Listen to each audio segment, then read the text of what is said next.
Hey everyone, Drew from Navina Thai Yoga Therapy here, and this video is going to be focused on understanding how Thai massage can play a role in scenarios where we have patients with Crohn's disease or ulcerative colitis.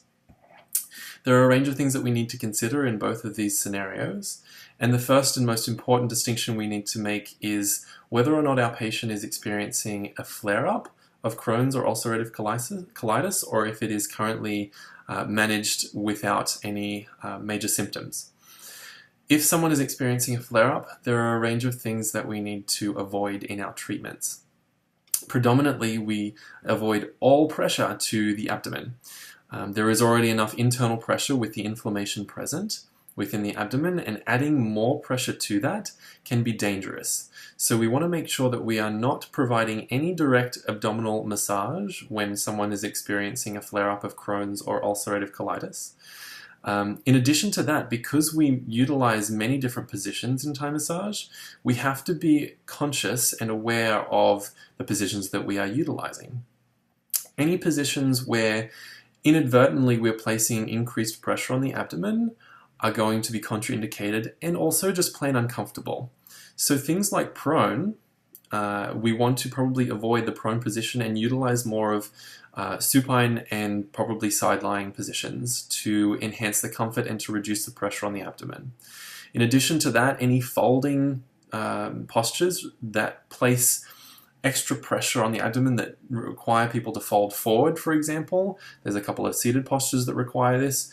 I would also recommend that you avoid those techniques when someone is experiencing a flare-up. Something else to consider, usually also found during a flare-up of one of these conditions, but not always, is myalgia and arthralgia spread throughout the body, which means muscle pain and joint pain, widespread. And that will essentially dictate how much pressure and how much range of motion and how deep the stretches are that we can place people in. We need to make sure that we keep the lines of communication open and also understand that your ability to sense the end point of pressure and the end point of a stretch or a range of motion might be a little bit different in this scenario, because myalgia and arthralgia don't necessarily reduce the range of motion at a joint or the degree to which a muscle can receive pressure. What it does is it changes the sensitivity of those structures.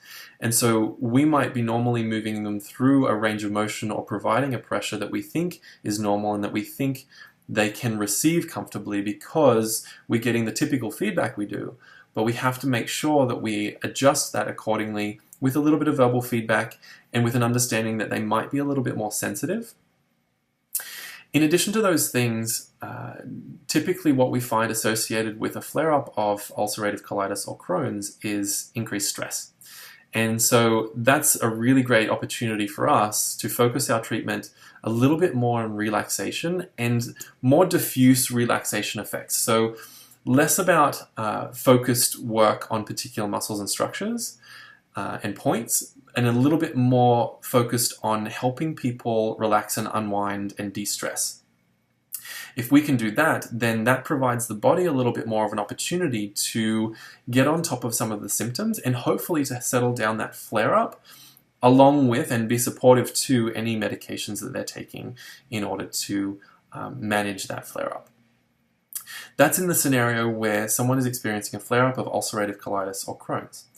In the other scenario where someone has it managed and they're currently not experiencing a flare-up of symptoms, then we have a little bit more freedom to move around and do the things that we normally would, keeping in mind perhaps a little bit less pressure on areas like the abdomen. However, you can absolutely provide a little bit of light massage pressure to the abdomen, which, if done appropriately and if done carefully and gently, can help to soothe and help to reduce any residual levels of inflammation in the colon and in the ileum. Again, we want to monitor our pressure, in particular in those areas, and it's also less likely that someone experiencing or someone who's not experiencing a flare-up does not have as much myalgia and arthralgia, and so our pressure and our general approach can be a little bit more normalized in that respect. General twists as well are also a good addition to a treatment where someone is not experiencing a flare-up. Okay, so we can absolutely work with people in all situations with ulcerative colitis and Crohn's. We just need to remember to consider what state they're in, if it's flare-up or not, and the appropriate changes and the appropriate modifications we need to make based on their current state. I hope that helps. If you're looking for more videos or if you have any questions, please make sure you comment down below.